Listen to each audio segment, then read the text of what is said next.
اجلسوا كلهم في مكانه. أرجوكم من كان محبا لرسول الله فليجلس. من كان محبا لرسول الله فليجلس. من كان محبا للصلح فليجلس. من كان محبا للخير فليجلس. من كان محبا لحضرة النبي فليجلس. من كان محبا للفرشوط فليجلس. من كان محبا لدينه فليجلس.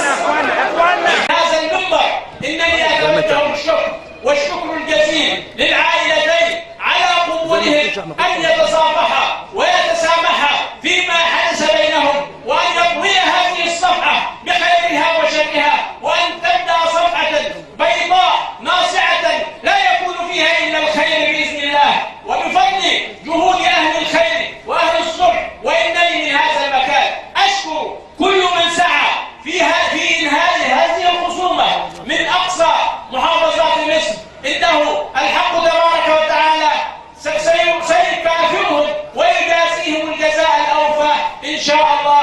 لطيف الكلحي، اهلا بحضرتك معنا في الصلح المزمع اقامته اليوم بمحافظه قنا بين عائله ابو سحلي وابو مخلوف. مرحبا، اهلا بكم في هذا العرس وفي هذا الفرح. هذا فرح فرشوط، بل فرح المحافظه، بل فرح الجمهوريه. الناس في فرح، الناس في سعاده لا توصف فعلا. وأدنى فكر الشيطان وعلينا فكر الرحمن.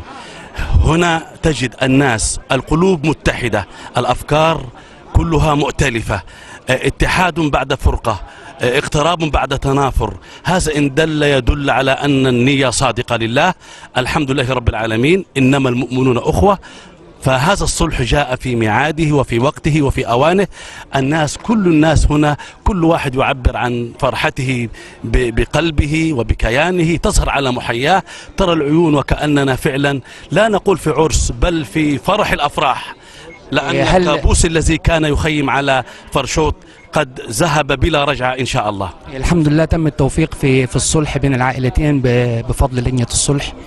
بفضل الله تبارك وتعالى، قل بفضل الله فليفرحوا وهو خير مما يجمعون. وبتوفيق من المولى تبارك وتعالى وفقت اللجنة بأنها كانت متحدة في أفكارها، مخلصة في نواياها، وفقت وإن يريد إصلاحا. فهذا هو الأمر. كان البغية مرضاة المولى تبارك وتعالى، لا نعلي أحد على أحد، بل كلهم أحباب، كلهم أخوة، إنما المؤمنون أخوة. لذلك خرج الصلح في هذه الصورة الجميلة التي تراها وكأنها حلة نسجت في خيوط المحبة وفي عيون الإخلاص. فضيلة الشيخ محمد القادم الليثي، أهلا بحضرتك مع قناة محطة مصر وبرنامج أسرار والصلح. اليوم بين عائلة أبو سحلي وأبو مخلوف في عرس قنائي كبير. ماذا تقول حضرتك عن هذا الصلح وماذا قدمت لجنة الصلح لنخرج بهذا العرس الكبير؟ أولا أهلا بكم وسهلا في تغطيتكم لهذا الحدث الكبير الذي نحن بصدده اليوم، وأن ليست قنا في عرس فقط، ولكن الصعيد من الجيزة والأسوان كله في عرس لإنهاء هذه الخصومة التي لم يتوقع أحد أنها تنتهي، ولكن والحمد لله بإرادة أهل العائلتين وأهل الخير تمت الموافقة على إنهاء هذه الخصومة. والحمد لله كما ترون اليوم الجميع يجلس هنا في هذه القاعة الكبيرة في مدينة قنا بجوار العارف بالله سيدي عبد الرحيم القنائي رضي الله تبارك وتعالى عنه، ونحن مجتمعون اليوم للاحتفال بهذه المناسبة الجميلة التي ينتظرها الجميع. والحمد لله وفقنا الله سبحانه وتعالى إلى أن نصل ما وصلنا إليه، وهو اجتماعنا اليوم لإنهاء هذه الخصومة. يا بشرى طيبة مع بدايات مولد النبي صلى الله عليه وسلم أن يكون للصلح شيء جميل وكبير. نتمنى من الله سبحانه وتعالى، هل للجنة الصلح مساعي أخرى لوأد بؤرة الدم بين القبائل في محافظة قنا وأسوان والأقصر؟ نعم، والحمد لله نحن نسعى في جميع الاتجاهات مع كل الخصومات الموجودة على الأرض الحمد لله، سواء في أسوان أو في الأقصر أو في محافظة قنا أو في محافظة سوهاج. والحمد لله يعني احنا في انتظار إن شاء الله إنهاء خصومات في القريب العاجل بإذن الله، منها ما تم الاتفاق عليه ومنها ما سوف يتم الاتفاق عليه بإذن الله في القريب العاجل. سعادة النائب حمزة أبو سحلي، أهلا بك في عرس فرشوط الجديد ومجهود تشكر عليه في إتمام مراسم الصلح. ماذا تقول عن صلح هذا البلد وعرس فرشوط؟ نقول مبروك على فرشوط. أنا بأمانة شديدة أنا أخذت على عاتقي وعملت مؤتمر قبل الانتخابات إنه يسود الأمن والأمان فرشوط، وأنا حاليا بنفذ الوعد. وعدت وأوفيت بشهادة الجميع، ماذا تقول لأهل فرشوط وباقي العائلات المتخاصمة؟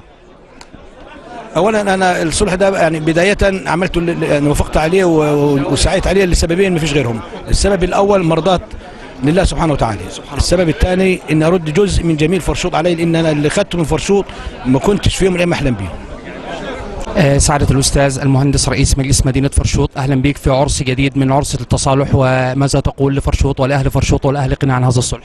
أهلا وسهلا بكم وشرفتونا كلكم، وبقول لهم ألف ألف ألف مبروك، والصلح خير لأنه ده كله هيزود تنمية المركز وهيزود أداء خدمات، والناس هتقدر تساعدنا، والناس التنمية هتزيد والدخل هيزيد.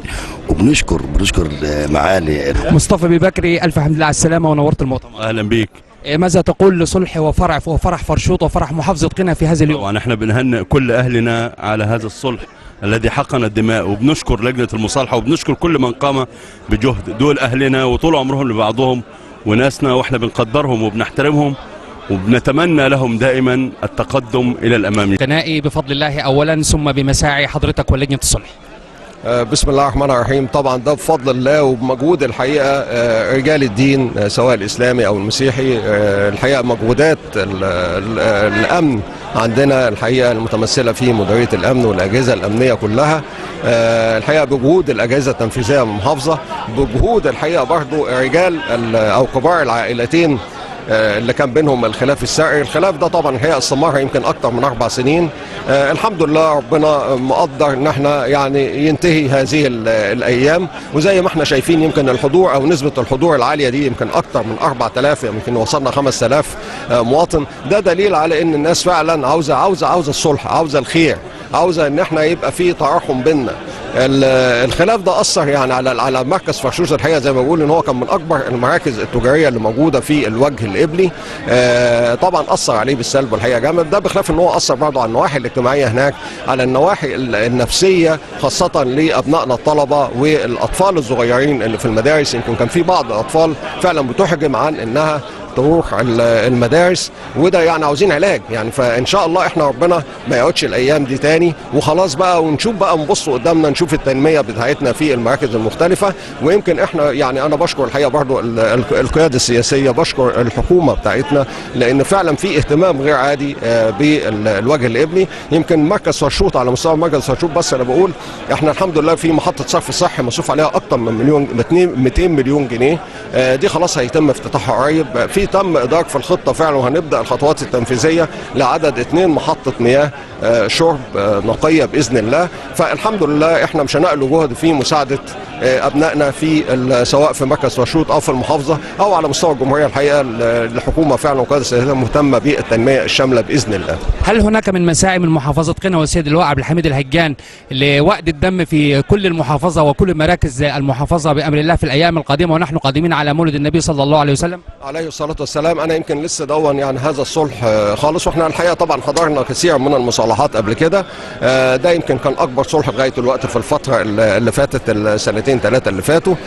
لكن ان شاء الله احنا لسه بنفكر فيه برضه. الحقيقه في صلح وفي خلاف سائر موجود في قوس كبير عاوزين نخلصه، واحنا يعني ما لا اي حد بيطلب مننا اي حاجه بالنسبه للمصالحات احنا بنتدخل فيها فورا، لان دي حاجه حتى لله يعني، مش وربنا يكرمنا ان شاء الله باذن الله. أحمد الطيب حفظه الله هو أنشأ لجنة عليا للمصالحات في مشيخة الأزهر بعد النجاح الكبير الذي تحقق وأشرف عليه بنفسه في أسوان في صلح الدبودية والهليل في هذه القضية الكبرى الشهيرة، وتبعها مصالحات في محافظة سوهاج وغيرها من المحافظات.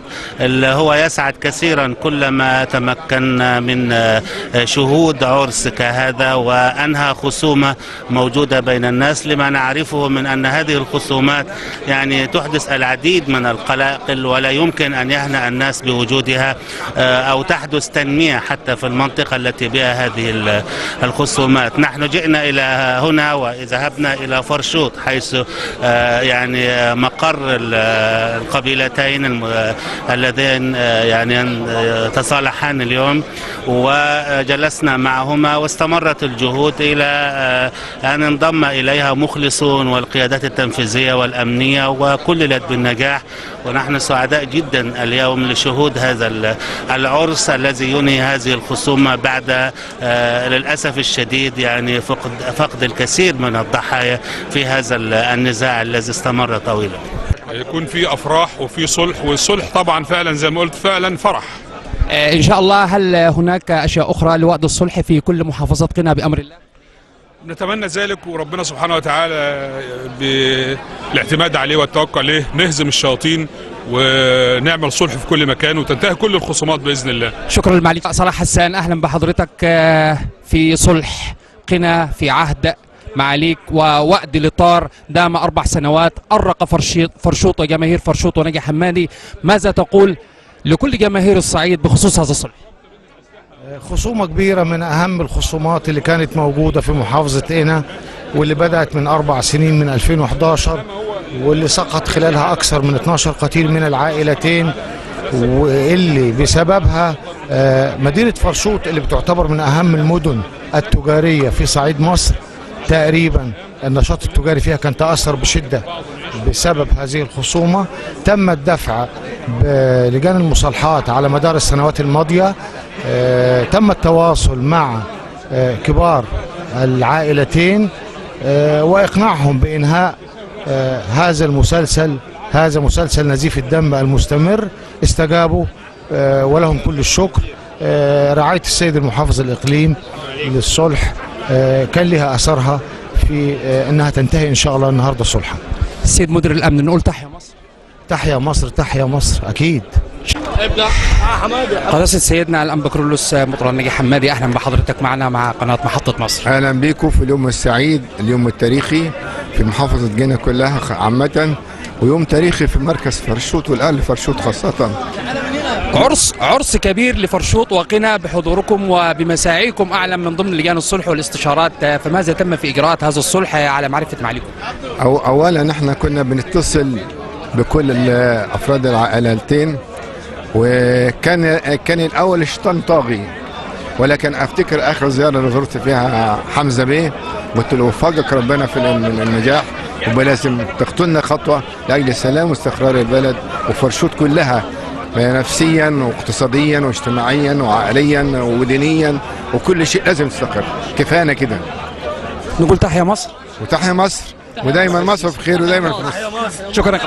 الأستاذ جمال أبو مخلوف كما يلقب بفرشوط بأسد المصالحات، نقول مبروك في هذا العرس الكبير لفرشوط وقنا. ألف مبروك لفرشوط وجميع محافظات الجمهورية ولمصر كاملة، ونرجو من الله تعالى أن تعود مصر آمنة مطمئنة، وعلى أهالي فرشوط خصوصا أن ينبذوا العنف ويرجعوا إلى الله سبحانه وتعالى ويتعاونوا على البر والتقوى، ولا تعاونوا على الإثم والعدوان ومعصية الرسول.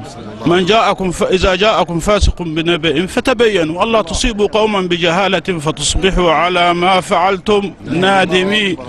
نقول لأهل فرشوط لا تخضعوا الأكاذيب والأقوال الكاذبة والفتن والبلاء المنتشر فيها، وادعوا إلى الله بالخير وبالأمن والأمان، واسعوا فيما بينكم لإنهاء جميع المشاكل والنزاعات القائمة. كفى فرشوط دمار.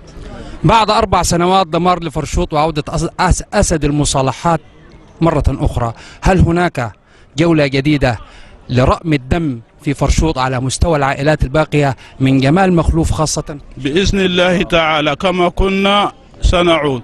لن تبيت مشكلة في فرشوط إلا منتهية. نقول الله أكبر بإذن الله.